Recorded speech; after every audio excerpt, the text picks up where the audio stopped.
today's webinar from Insighten.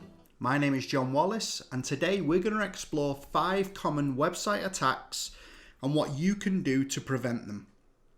In today's webinar, we're going to explore 5 different attack types, from legacy attacks that are still prevalent to today, to modern sophisticated attacks responsible for large breaches such as those that we saw at Macy's and Ticketmaster. If we look back at attack methodologies, we can see a distinct shift in the target or focus of the attackers. Traditionally, website attacks focused on the infrastructure or web server, taking advantages of holes in web server software or website code in order to gain access and steal things such as your customer information. But organizations have generally gotten better at protecting their source, implementing new and better perimeter technologies, intrusion detection technologies, and more. And because of this, attackers have found it increasingly difficult to exploit these websites and instead have turned their attention to the next weakness, which is the website user. While server-side exploits still very much exist and are still common, user-based attacks have quickly become the method of choice, with attackers utilizing things like malicious emails and drive-by downloads and malicious browser plugins to spread malware. Attackers have used everything from cleverly crafted emails to coerce bank details from customers, to fake ad blockers that were actually collecting and stealing user data to be sold on the dark web. And these fake ad blockers actually made their way into the legitimate browser stores. So they got through the checks and balances that the browser makers put in place. But again, in the ever-changing security landscape, security vendors and operating systems have also moved to prevent these types of exploits with increased end-user security, functionality and features in the operating system and the browsers, and in the case of tablets and smartphones, implementing isolation models which prevents one application, i.e. a rogue application that accidentally has got in there, from stealing data from other applications. So it's become more difficult for attackers really to target the user in the ways that they historically have done. And once again, attackers have started to leverage other weaknesses, in this case the browser and the technologies like JavaScript, which are heavily used today, to allow website makers to create rich and immersive experiences. In fact, using client-side web skimming attack methods, by 2009, the hacker group MageCart had successfully breached over 18,000 websites, stealing the data of millions of users, selling massive caches of things like credit card numbers on the dark web. So, with all of this in mind, let's explore 5 common website attacks that we see today and what you as an organization can do to protect yourself from them. The first type of attack we want to talk about is a buffer overflow attack. Now, buffer overflow attacks can be used to attack both the end user, the browser and the software that exists on the client, and also the web server and infrastructure itself. And while they're somewhat rare today, or rarer than they used to be, if they're successfully used, they can result in massive breaches, and oftentimes an attacker who successfully exploits a buffer overflow attack will be given full access to the server. Now, buffer overflow attacks, or rather the vulnerabilities that are attacked, largely exist because of bugs in code, where user input is not checked and can in essence be used to overwrite existing program logic or other instructions. So when an application contains a buffer overflow exploit, a user will typically enter some information into somewhere they're allowed to, and that information can then override the code of the legitimate application and change it into something that the attacker wants it to do. Now, today, most applications are written, or most websites are written in languages that are safe from buffer overflows. Languages such as PHP, JavaScript, .NET, things like that. These languages are actually safe from compiling or resulting in an application that has a buffer overflow exploit.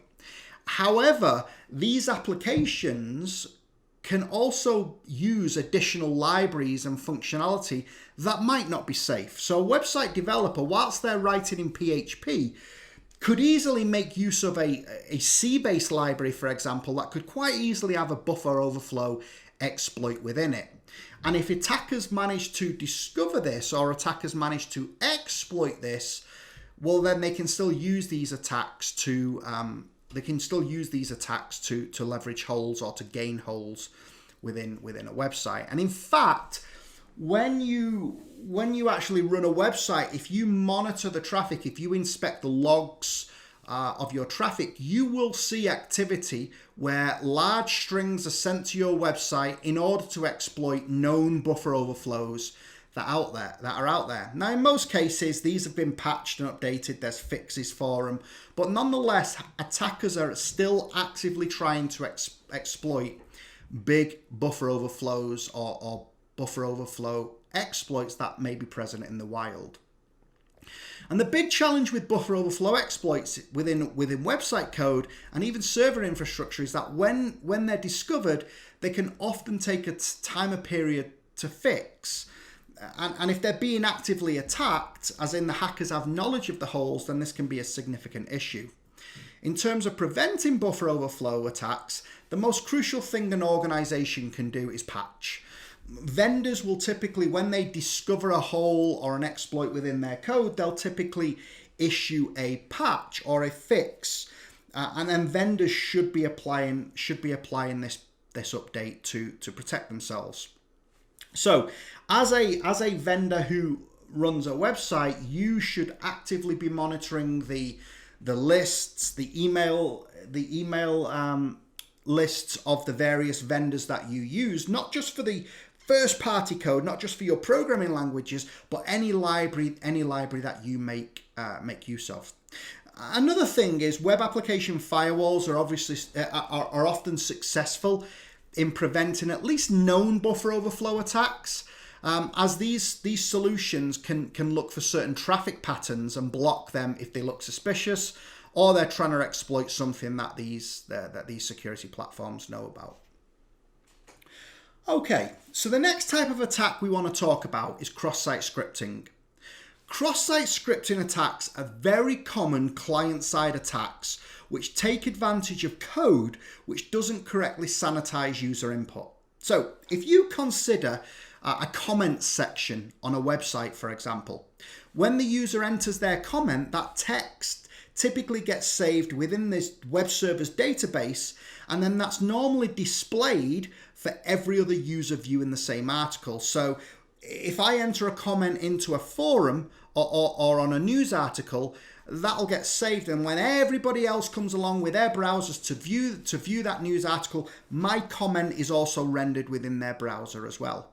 Now, instead of writing straightforward text, if I'm an attacker and I input JavaScript into that box as well, and the site doesn't make sure, or the site doesn't validate that it's just normal text that's being entered, well, that JavaScript that I just entered can go and get stored in the database.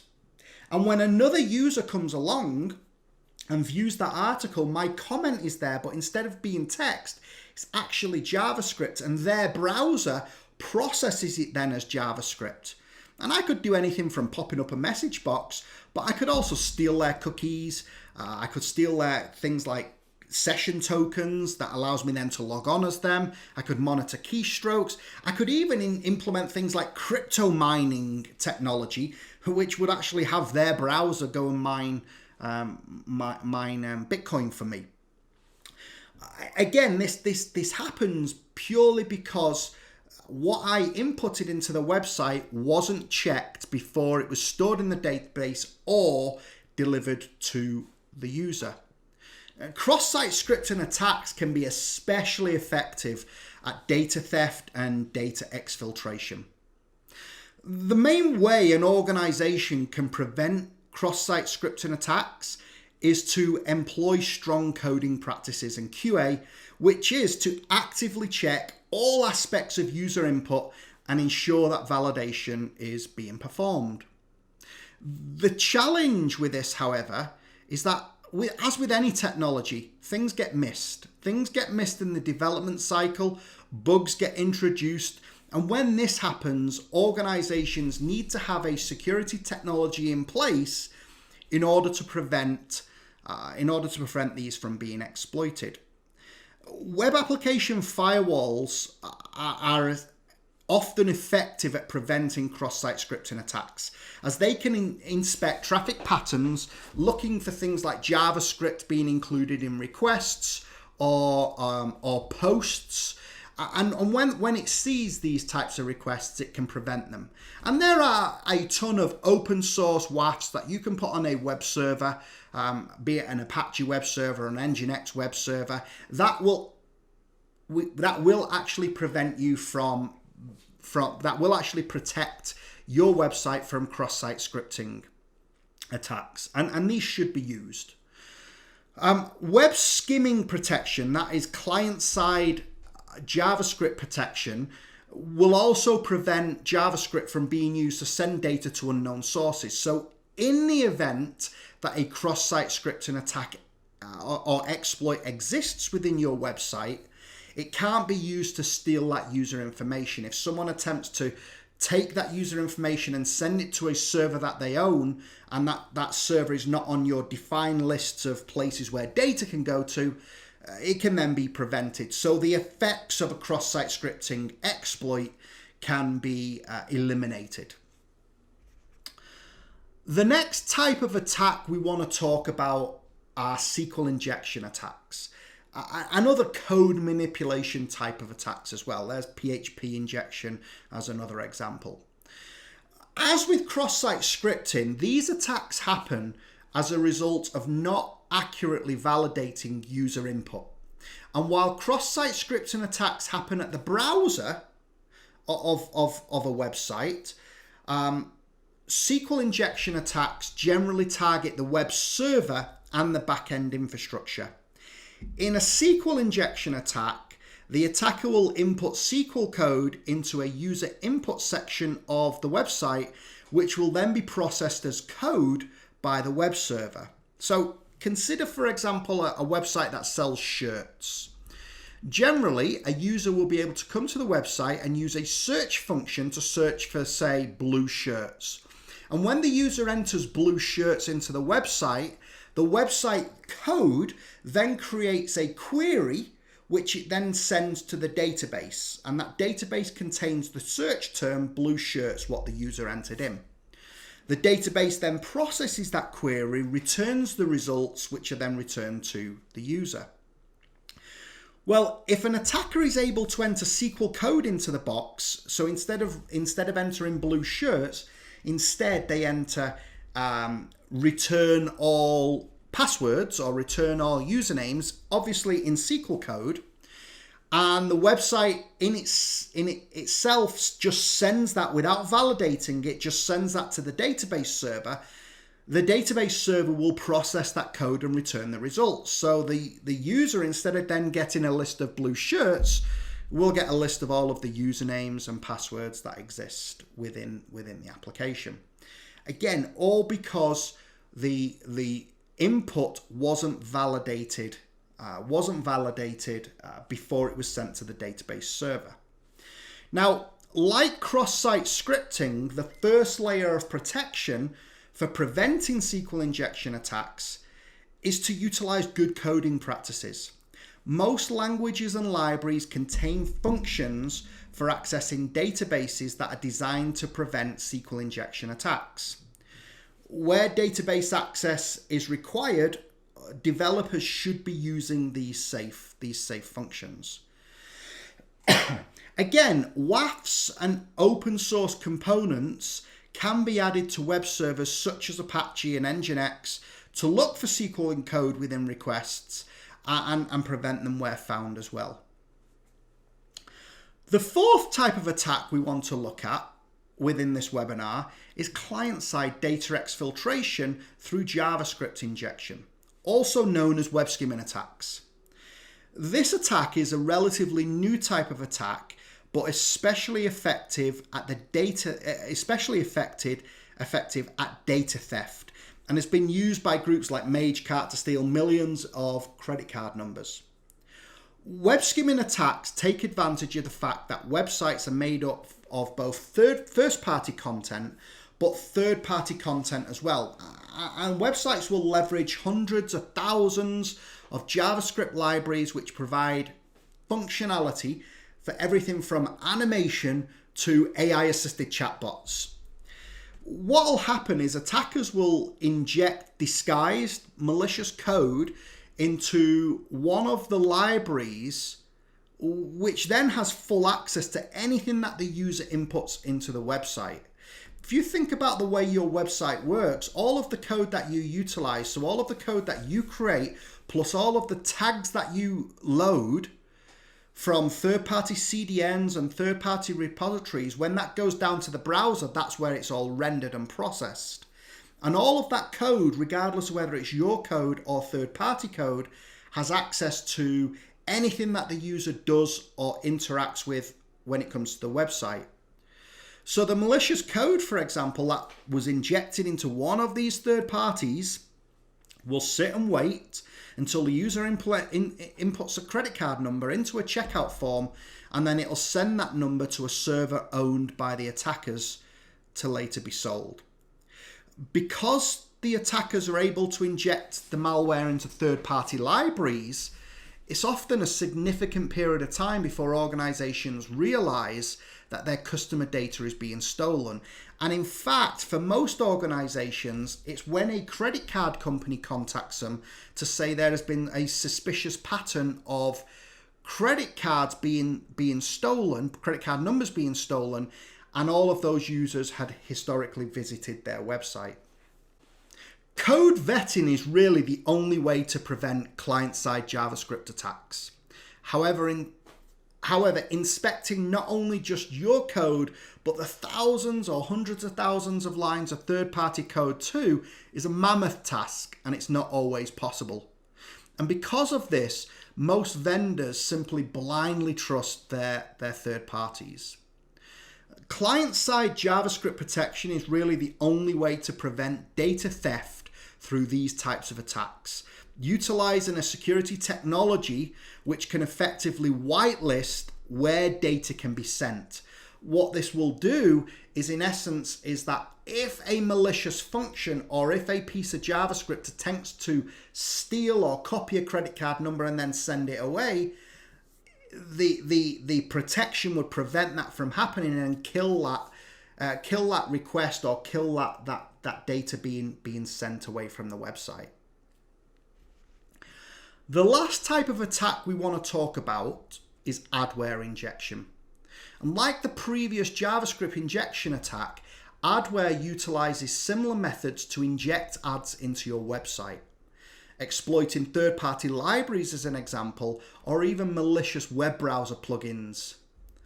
Adware injection attacks are especially common around times such as Black Friday, when website usage is higher than normal, or around elections where attackers want to portray specific, let's say, political messages. In fact, there's even been press which suggests that ISPs are actively injecting code into websites in order to display their own ads on websites, your websites, which their customers visit. The challenge here is that while some ads may be simple, these ads can contain everything from competitive material to illicit content and messages as well. Like the JavaScript injection attacks though, the only real protection against adware injection is to utilize website client security technology which can whitelist legitimate content sources, therefore preventing rogue content from being able to be injected and thus displayed. So as we approach the end, how can Ensighten help? Well, Today, we've really skimmed the surface of a few website attacks without really going into great detail about the risks that they pose.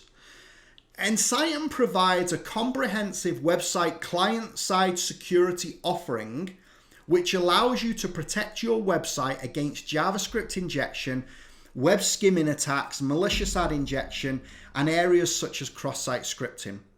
Ensighten is the leader in preventing client-side data exfiltration and theft, while at the same time providing technology which allows organizations to ensure that their assets are GDPR and CCPA compliant too.